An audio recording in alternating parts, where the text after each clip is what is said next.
پھر وہ ماننے کے لیے تیار نہیں تھے. پوری دنیا میں ان کی ہزیمت ہوئی اور پاکستان کی جو فارن پالیسی ہے وہ بھر کے سامنے آئی. اب ان کے پاس جب یہ حالات ہوئے تو انہوں نے کیا کیا کہ پھر وہ انٹرنل جو ہے وہ سرجنسی سٹارٹ کر کے انٹرنل بلوچستان کے حالات, کشمیر کے حالات اور وہ خراب کرنا شروع کر دیا. اب جو آپ ریسنٹ بات کر رہے ہیں دیکھیے اسی کی ایک کڑی ہے. کڑی یہ ہے کہ جب ان کو کچھ نظر نہ آیا تو انہوں نے افغانستان کے ٹیررسٹ گروپس کو ایکٹیویٹ کیا اور ایکٹیویٹ کر کے انہوں نے بلوچستان میں اور کے پی میں دھماکے کرنا شروع کر دیا اور حالات بہت خراب ہونا شروع ہوئے.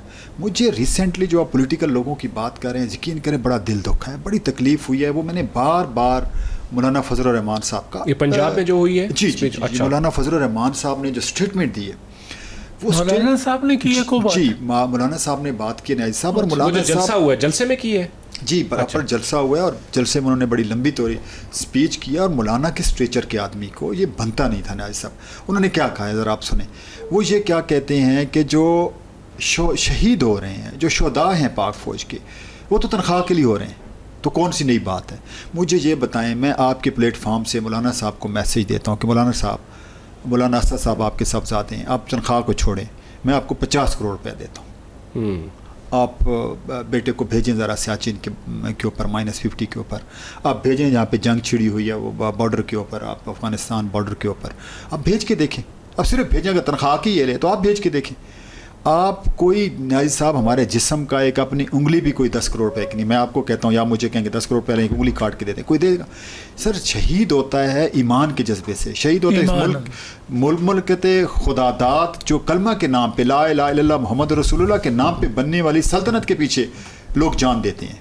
چاہے وہ سی ڈی ایف ہو, چاہے وہ ایک عام سپاہی ہو, ایک حوالدار ہو, ایک کپتان ہو, ایک بریگیڈیئر ہو, ایک کرنل ہو, ایک میجر جنرل ہو, سب یہ ایمان کے تنخواہیں تو نیازی صاحب سیکٹری بھی لیتے ہیں, تنخواہیں تو بیوروکریسی بھی دیتے ہیں جان. دوسری بات نیازی صاحب انہوں نے یہ کی جس کے اوپر انتہائی افسوس ہوا, انہوں نے کہا جی اگر یہ فوج سیاست کرنا چاہتی تو آئے وردی اتار کے ہمارے سیاست کرے. اب وہ پاک فوج جو اس ملک کی سلامتی کی ضامن ہے صاحب, یہ اگر پاک فوج نہ ہوتی, آپ ماشاء اللہ اتنے ایکسپیرینسڈ اور اتنا آپ کا پورے پاکستان دنیا میں نام ہے آپ کا, آپ سمجھتے ہیں صحافت کو, چیزوں کو, آپ نے دنیا دیکھی ہے. آپ مجھے یہ بتائیں کہ اگر پاک فوج نہ ہوتی تو آج ہم لیبیا بن چکے ہوتے, آج ہم عراق بن چکے ہوتے, آج ہم لبنان بن چکے ہوتے. اگر ہم لوگ آج میں اور آپ اس پرامن طریقے سے بیٹھ کے بات بھی کر رہے ہیں, جب مولانا صاحب کھڑے ہو کے جلسے میں تقریر بھی کر رہے ہیں, تو وہ پاک فوج کی وہ قربانیاں ہیں, لازوال قربانیاں ہیں جنہوں نے اپنے, میں نیازی صاحب پچھلے 14 اگست کے اوپر مجھے علیم خان صاحب نے کہا جی ہم نے شہداء کے پاس جانا ہے, 14 اگست کا موقع ہے, ہم جا کے شہید ہوئے ہیں تو ان کے گھر جا کے فاتح خوانی کرتے ہیں. تو ہم نیازی صاحب پنڈی میں گئے, چکلالہ, تو وہاں پہ جو والدہ صاحبہ بیٹھی ہوئی تھیں, ان کے 3 بیٹوں میں سے 2 شہید ہو چکے تھے. تو وہ کہتے تیسرا بھی میں قربان کرنے کے لیے اس ملک کے لیے تیار ہوں. تو کتنی تنخواہ ہوتی ہے. اس جذبے کے لوگوں کو, میرا اپنا ذاتی خیال ہے کہ مولانا صاحب کو یہ بیان واپس لینا چاہیے. پوری قوم کا دل دکھ ہے, پوری قوم کو تکلیف ہوئی ہے, جذبات مجروح ہوئے ہیں. ہم کیسے اس فوج کے بارے میں بات سن سکتے ہیں؟ اچھا میں ایک اور چیز میں آپ کو بتاؤں, فیشن بنتا جا رہا ہے. مطلب پاکستان کے خلاف بات کرنا, پاکستان نہیں, اور تو کسی نے کوئی بات نہیں کی. یہ مولانا صاحب کا ہوئی ہے, پتہ نہیں کیوں ہوئی ہے, کوئی مقصد ہے جو غلط ہے, بات جو غلط ہے, بالکل انتہائی غلط ہے. اور اے وی ایم صاحب آپ ٹھیک ہیں؟ جی الحمدللہ سر. یہ ایران اور جو امریکہ کے حالات ہیں یہ کیسے دیکھ رہے ہیں آپ؟ مجھے تو نہیں لگتا کہ یہ سہولت کاری کی طرف جائیں. میرا خیال ہے جی جلد یا بدیر نیازی صاحب ان کو دوبارہ رجوع کرنا پڑے گا.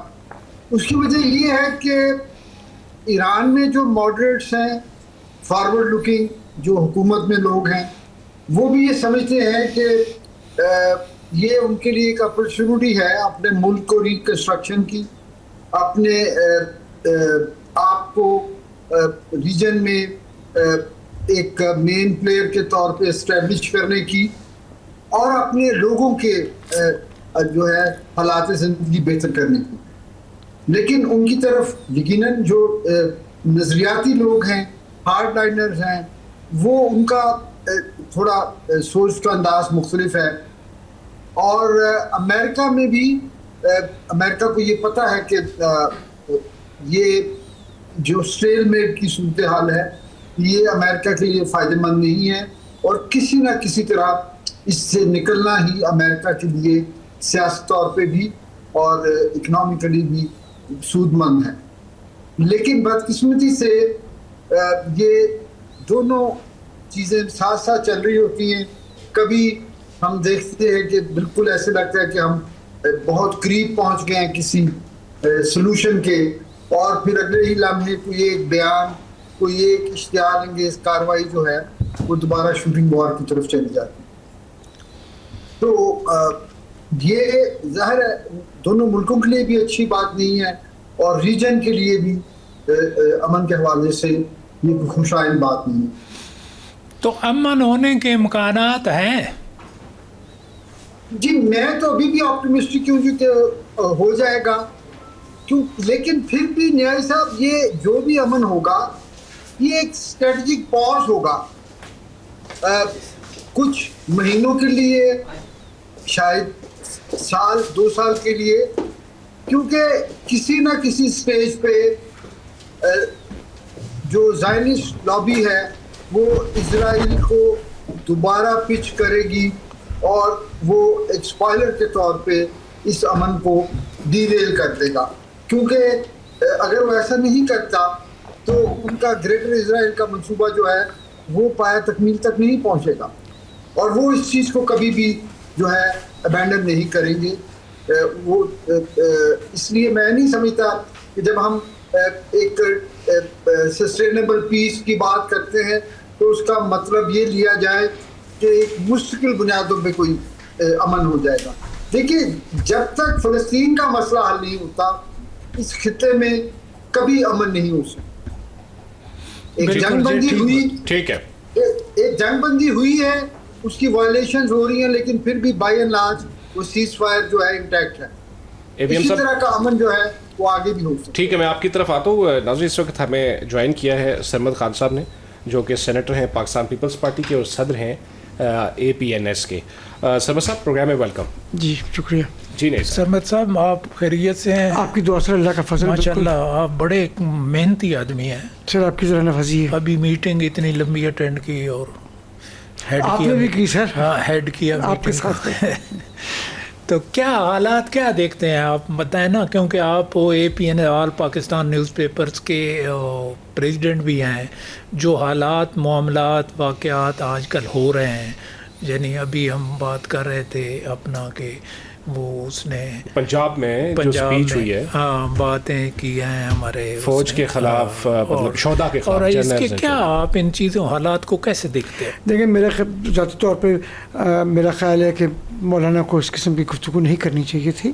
احتیاط برتنی چاہیے جب آپ اس قسم کی گفتگو کرتے ہیں, لیکن مولانا کی اپنی ایک سیاست ہے, مولانا کا ایک اپنا. نہیں کبھی ایسی اس نے بات نہیں کی جو کبھی کی ہے. کبھی اس قسم کی گفتگو ان سے کبھی سنی نہیں گئی. تو اس لیے ذرا حیرانی بھی ہوئی ہے کہ مولانا نے اس قسم کی گفتگو کی, لیکن مولانا کا ایک اپنا پوائنٹ آف ویو ہے, اس کے حوالے سے آدمی کیا کہہ سکتا ہے. لیکن اگر وہ اس حوالے سے احتیاط برتتے تو بہتر تھا. اور کیونکہ آج کل کے جو حالات ہیں اس کے اندر ذرا اس قسم کی گفتگو سے احتیاط کرنی چاہیے. ہے نا ہمارا کہ وہ اس بات کا وہ دے کہ جی میرے سے میں نے اس طریقے کی نہیں کی تھی, اس طرح بات کی تھی. اگر میرے خیال میں وہ اس قسم کی کوئی بات کرنا چاہتے ہیں کہ تو مناسب ہوگا ان کے لیے اس قسم کی بات کریں. آج ہمارا میسج ہوگا ہمارے ساتھ یہ ہے, میسج ہوگا کہ پارلیمانی کلیئرفائی کریں. گل اصغر صاحب MNA ہے اور پارلیمانی سیکرٹری بھی مناسب یہ ہوگا کہ وہ کلیئرفائی کریں اپنے اسٹیٹمنٹ کو, اس لیے کہ انہوں نے ہمیشہ افواج پاکستان کو کے کردار کو سراہا ہے, اور اس قسم کی جو گفتگو ہے وہ کچھ بہت زیادہ ہی غیر احتیاطی برت دی انہوں نے یہ گفتگو کرتے ہوئے. اچھا گلستان صاحب, میں آپ سے ایک چیز ہسٹری کی بلکہ صاحب کے سامنے رکھنا چاہتا ہوں, ان کو پتہ بھی ہے کہ PDM کی جب گورنمنٹ تھی تو مریم صاحبہ جو کہ چیف منسٹر ہیں پنجاب کی, وہ کوئٹہ میں موجود تھی. تو انہوں نے کہا کہ اپنے لوگوں سے سوتیلے لوگوں جیسا سلوک نہ کرو, اکثر جو لوگ یہاں پہ سامنے ہیں ان میں سے غائب کر دیے جاتے ہیں, شرم کرو شرم کرو, اور بلوچستان کے عوام کو اپنے نمائندے چننے کا کوئی حق نہیں ہے. آج وہی مریم صاحبہ ہیں چیف منسٹر ہیں پنجاب کی. اب اسی سیاق کو مد نظر رکھتے ہوئے کیا یہ ممکن ہے کہ مولانا صاحب اگر معافی مانگتے ہیں, جیسے آپ نے ذکر کیا کہ قصور میں انہوں نے تقریر کی اور شہداء کے بارے میں جو بات کی, تو مولانا صاحب نارمل ہو جائیں گے حالات سارے؟ دیکھیں بات یہ کہ پہلی بات کی طرف آ جاتے ہیں سب جو انٹر مکس ہو جا رہی ہیں نا چیزیں. ایک تو فریڈم آف اسپیچ کو ہم مکس کر دیتے ہیں جو اسٹیٹ افیئرس کے ساتھ ہوتا ہے. اب مجھے یہ بتائیں, آپ سعودی عرب میں کھڑے ہو کے اور اگر آپ سعودی شہری ہیں تو آپ ذرا اسٹیٹ کے خلاف جو اسٹیٹ افیئرس کے خلاف بات کر کے دیکھیں. آپ UAE میں کر کے دیکھیں, آپ چائنا کے, ہم یہی ملک آج کل ہم ترقی کر رہے ہیں, آپ چائنا میں یہ بات کر کے دیکھیں کہ یار اسٹیٹ کے خلاف یا فوج کے خلاف, جو چائنیز فوج کا چائنیز ہیں, سوچ بھی کوئی نہیں سکتا. یہاں پہ ایک بڑا عجیب و غریب پولیٹیشنز نے پولیٹکس کو انٹرمکس کیا ہوا ہے اسٹیٹ افیئرس کے ساتھ. سر یہ نہیں ہونا چاہیے. دیکھیں کبھی نواز شریف صاحب, کبھی مریم صاحبہ, کبھی شہباز شریف صاحب نے کبھی کہا نہیں ہے, خواجہ آصف صاحب. تو یہ بڑا اس کے اوپر سیریس جو ہے وہ پوری نیشن کو بیٹھنے کی ضرورت ہے. اگر آج جیسے میں نے پہلے عرض کیا کہ اگر آج پاکستان فوج نہ ہوتی تو پھر ہم لیبیا بن چکے ہوتے, آج ہم عراق بن چکے ہوتے, آج ہم یمن بن چکے ہوتے, یا آج ہم فلسطین جیسا ہمارا حال ہوتا. ایک طرف ہمارا ازلی دشمن انڈیا بیٹھا ہوا ہے, وہ انویسٹمنٹ ڈال رہا ہے, وہ ساری چیزوں کو جو ہے. اچھا اس کو لائن کو ایک تو نہ پاکستان فوج پاکستانی شہریوں کے خلاف ہے, نہ کوئی پاکستانی حکومت پاکستانی شہریوں کے, مکسنگ کہاں ہو رہی ہے.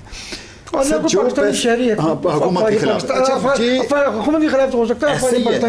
اچھا اب سر یہ ہے کہ جو ٹیررسٹ ہیں, یہ بات کوئی پاکستانی افواج پاکستان کے خلاف یقین کریں مجھے تو کل نہیں, تو وہ میں یہ مولانا صاحب میرے پروگرام میں آتے رہتے ہیں. نارملی وہ بہت زیادہ انہوں نے ایک دفعہ میرے گھر آئے, ہماری فوتگی ہوئی تو پہلے آرمی چیف تھے وہ بھی آئے ان سے پہلے جو تھے, تو انہوں نے اتنی تعریف کی تھی فوج کی, افواج پاکستان. مجھے سمجھ نہیں آ رہی کہ یہ بات ان کا ذہن کہیں گڑبڑ ہے یا کچھ, یہ بھی دیکھ لینا چاہیے. کوئی مولانا صاحب سے کوئی طلب تو نہیں کی گئی, کوئی بات تو نہیں. میرے خیال میں مولانا صاحب جو میرے خیال میں مولانا صاحب شاید کہہ رہے ہیں کہ مجھ سے بات کریں.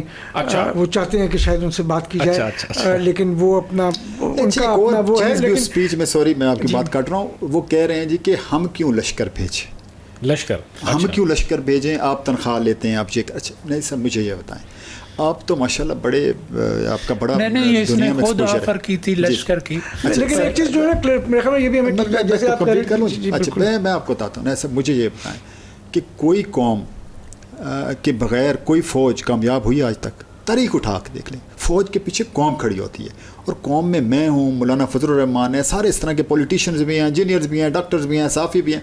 تو مولانا کو یہ بات بھی کہنا نہیں بنتی کہ ہم آپ کے پیچھے نہیں کھڑے ہیں اور آپ تنخواہ کیوں جائیں, ہم آپ کی جنگ کیوں لڑیں. بھائی جنگ آپ کی نہیں, یہ جنگ ہر پاکستانی کی ہے, ہر محب وطن پاکستانی کی ہے. سر یہ دیکھیں انڈیا میں مسلمانوں کی کیا پوزیشن ہے, دنیا اس اسٹیج کے اوپر سوچ بچار کے بغیر بات کر دینا, مطلب مولانا جیسے بندے کو یہ.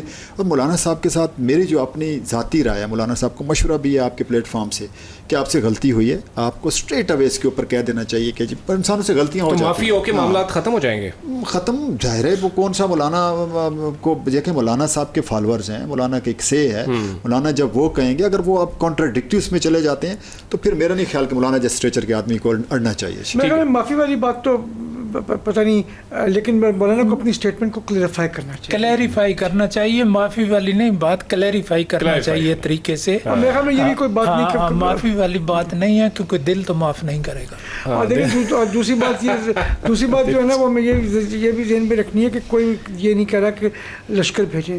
افواج پاکستان خود لڑ رہی ہے, وہ کسی کو نہیں کہہ رہی کہ آپ لشکر بھیجیں. وہ نہیں, افواج پاکستان کا تو کمال ہے.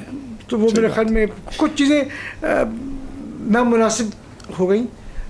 مولانا بہت نپی تولی گفتگو کرتے ہیں, اس دفعہ شاید وہ کریز سے باہر جا کے نہیں انہوں نے غلط, میرے پروگرام میں آتے رہتے ہیں, انہوں نے آنا ہے 3-4 دن تک. ان سے میں بات کو وہ طریقے سے موڑ. جی اگر مجھے اجازت دیں میں بھی کچھ عرض کروں. ہاں اگرچہ یہ سیاست کی بات ہے تو یہ میرا شعبہ نہیں ہے, یہ میرا شعبہ نہیں ہے, لیکن یہ جس حوالے سے بات ہو رہی ہے وہ قومی سلامتی کا مسئلہ ہے. اچھا, یعنی کہ مولانا فضل الرحمان صاحب نے جو یہ معاملہ بات کی ہے وہ قومی سلامتی کا مسئلہ ہے. جی بالکل. جب آپ اپنی مسلح افواج کے مشن کو چیلنج کرتے ہیں, جب آپ ان کی قربانیوں کو جو ہے اس کے اوپر یہ بیان دیتے ہیں, تو آپ کس کا ایجنڈا پرسو کر رہے ہیں؟ اس کا مطلب ہے یہی ابہام جو ہے لوگوں کے ذہن میں جب پیدا ہوتا ہے تو پھر دہشت گردی پروان چڑھتی ہے، پھر ہمیں عوام کی سپورٹ نہیں ملتی، اور ہمارے دشمنوں کو ہماری سرزمین پر جو ہے وہ ہائیڈ آؤٹس مل جاتی ہیں۔ شہادتوں کو تنخواہ سے جوڑنا بڑا ظلم اور گناہ ہے سر۔ دیکھیے مولانا صاحب جب MMA کی حکومت بنائی گئی تھی تو اس وقت تو ایک باوردی جرنیل کے نیچے یہ کام کرنے کو تیار تھے، آج کو یاد آ گیا کہ فوج کو یہ کہہ رہے ہیں کہ وردی اتار کے سیاست کریں۔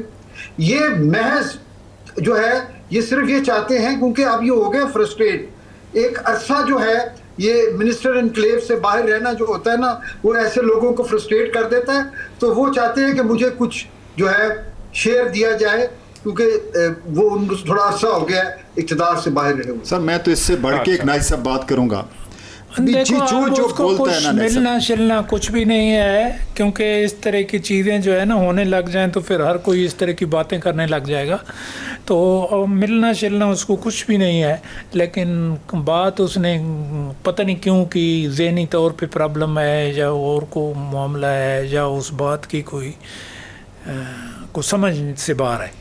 ٹھیک ناظرین، چھوٹا سا وقفہ لیتے ہیں، وقفے بعد آئیں گے، پروگرام کا سلسلہ جاری رہے گا۔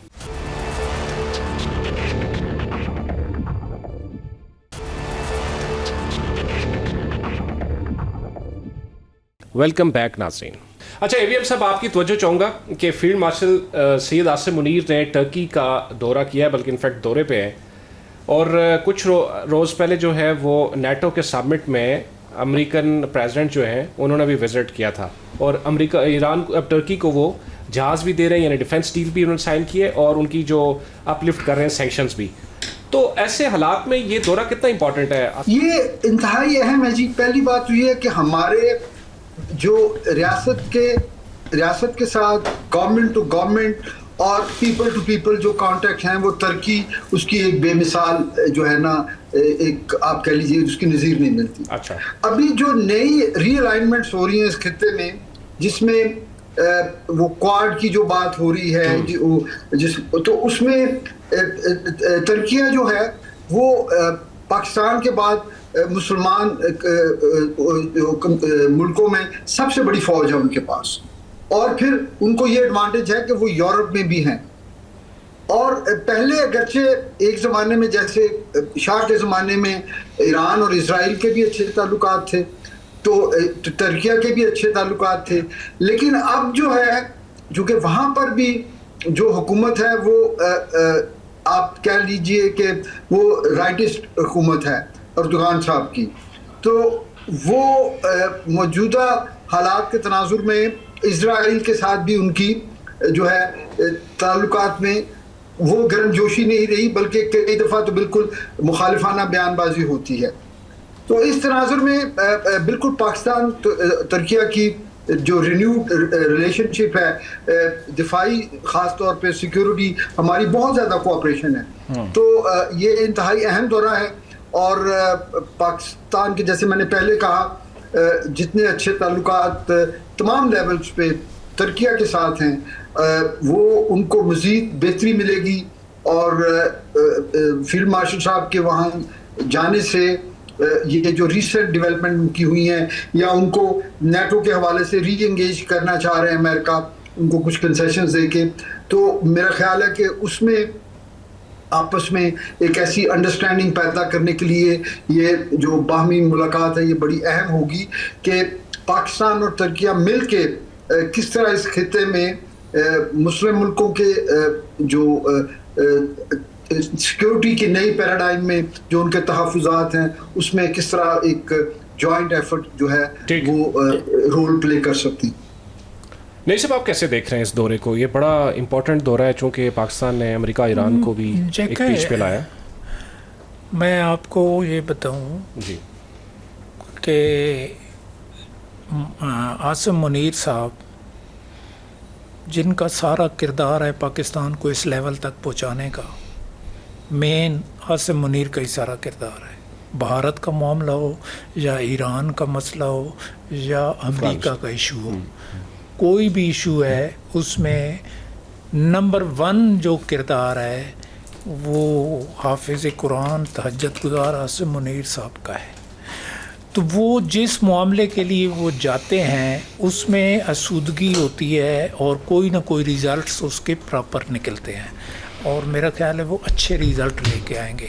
اور یہ دورہ بھی اس لیے ہے کہ یہ جو اس میں جس طرح بتا رہے ہیں وی ایم صاحب یہ جا رہی ہے وہ تھوڑا سا اس میں ٹرن آؤٹ ہو. ٹھیک. سرور صاحب آپ اس پوائنٹ کے حوالے سے کیا کہیں گے؟ میرے خیال میں بہت کامیاب دورہ رہا ہے سی ڈی ایف کا، اور اس موقع پہ جب نیٹو کی سمٹ بھی ہوئی اور F-35 کی جیسے آپ نے بات کی اس حوالے سے بھی میرے خیال میں یہ کافی امپورٹنٹ تھا. پلس کوڈ کی بات ہو رہی ہے، جو ایک اسلامک کوڈ کی بات ہو رہی ہے، اسلامک نیٹو کی بات ہو رہی ہے میرے خیال میں، جس کے اندر ٹرکی، سعودی عربیہ، قطر، پاکستان، ایجپٹ کا ایک رول بنتا ہوا نظر آ رہا ہے. تو اس کے اندر اس حوالے سے بھی اہم ہے کہ تاکہ آپس میں مشورہ کر لیں ایک دوسرے کے ساتھ، کہ اسپیشلی امریکہ اور ایران کی جو جنگ کے حوالے سے، اور اسرائیل کی جو لبنان کے ساتھ جو جارحیت ہے، اور یا فلسطین کے اندر جو کچھ ہو رہا ہے اس حوالے سے آپس میں ایک دوسرے کے ساتھ ہم صلاح مشورہ کر لیں، ایک دوسرے کے ساتھ کنسلٹ کر لیں. تو اس حوالے سے یہ ایک بہت اہم دورہ ثابت ہوگا. اور مجھے امید ہے کہ جیسے آپ نے خود کہا کہ سی ڈی ایف جہاں جاتے ہیں کامیابی، وہ تو ہمارے وزیر خارجہ بھی، مطلب امور خارجہ میں بھی لگتا ہے کہ ان کو ایک ماہریت ہے، تو وہ کافی اہم کردار انہوں نے ادا کیا امریکہ ایران کے مذاکرات میں بھی. تو اس تناظر میں ہمیں میرے خیال میں سب چیزوں کو دیکھنا چاہیے. لیکن میں سرمد صاحب آپ سے پہلے بھی ڈسکس کیا، اور آپ ماشاءاللہ ایک بہت اہم شخصیت ہیں پاکستان میں، APNS کے صدر ہیں، اور آپ کو میں پچھلے پروگرام میں ڈسکس کیا تھا. ہم جب کہتے ہیں نا، جو انٹرنل سسٹم کو میں زیادہ تر ایشو دیکھتا ہوں، کیونکہ آج ہی منسٹر صاحب جس طرح تارڑ صاحب آپ کی بات سن رہے تھے، تارڑ صاحب اچھا آدمی ہے، شریف آدمی ہے. وہ جتنے تک ہم کہتے ہیں نا کہ ملک کے حالات کیسے بدلیں گے، تب بدلیں گے جب ہم سب بدلیں گے. اب پرابلم یہ ہے کہ ہمارے انٹرنل جو ایشو ہیں اس کو آپ کا رول ہے پلے کرنا. پچھلی دفعہ ہی میں نے کہا، اس سے پہلے پروگرام میں کہا کہ انٹرنل ایشو کو، اس میں کرپشن کا ایشو ہے، اس میں مہنگائی کا ایشو ہے، اس میں یعنی ٹوٹل نیشنل جو ہے نا، آل پاکستان نیوز پیپر کے آپ وہ پریزیڈنٹ ہیں، اس سینیٹر سے وہ بڑا مقام ہے اس کا. تو یہ آپ بتائیں ان کو کہ یہ جتنے تک کرپشن کم نہیں ہوگی، جتنے تک ان ریگولیرٹیز اور ان لیگل کام نہیں ہوں گے، جتنے تک کو ابھی یہ دیکھو نا، نیا سارے چینلوں پہ آپ دیکھیں، اس ٹائم دیکھیں، یہ نیا کام شروع ہو گیا. میں تو اس بات کو بالکل 110% میرے فضل الرحمان صاحب سے دوستی ہے، جتنے تک وہ اس بات کی معافی نہیں مانگیں گے میں بالکل بات نہیں کروں گا. سمجھ آ رہی ہے؟ اب اس طرح کے حالات انٹرنل ہمیں کسی طریقے سے، پھر غربا کا معاملہ ہے، غریب لوگ ہیں جو کہ غریب تر ہوتے رہ جا رہے ہیں، روٹی نہیں ہے، پھر پانی کا ایشو ہے. باہر تو سندھ ٹاسک کے معاہدے اس چکر میں تو آپ پڑے ہوئے ہیں، لیکن انٹرنل پانی کو کنٹرول کرنے والے نہیں ہیں. پانی سارا ضائع ہوتا رہتا ہے. میرے ساتھ ڈیم نہیں ہے میرے ساتھ. میں نے اس دن ایک گاڑی میں جا رہے تھے یہ MNA صاحب اور میں، تو میں نے ان کو بتا رہا تھا کہ ادھر عمران خان جب جگہ لے رہا تھا شملات، تو میں نے اس کو بتایا تھا کہ یہ جو ہے نا لیک، اس پہ کنسٹرکشن ہو رہی ہے اور پانی کی تباہی ہو رہی تھی. اس نے کہا نہیں صاحب مجھے بننے دیں وزیر اعظم، میں پانی کا ایسا انتظام کروں گا کمال ہو جائے گا. وہ پانی کا ایسا بیڑا غرق کیا 3 سال میں جو کمال ہو گئی. اس سے زیادہ وہ کنسٹرکشن میں نے ان کو دکھائی ہے کہ یہ عمران خان کے دور میں ہوئی ہے. جتنی بنی گالا کیا سر سوات میں دیکھ رہے ہیں یا آپ سرمد صاحب، ہمیں مقصود چیف معاملات پرائم منسٹر کو بتانے چاہیے،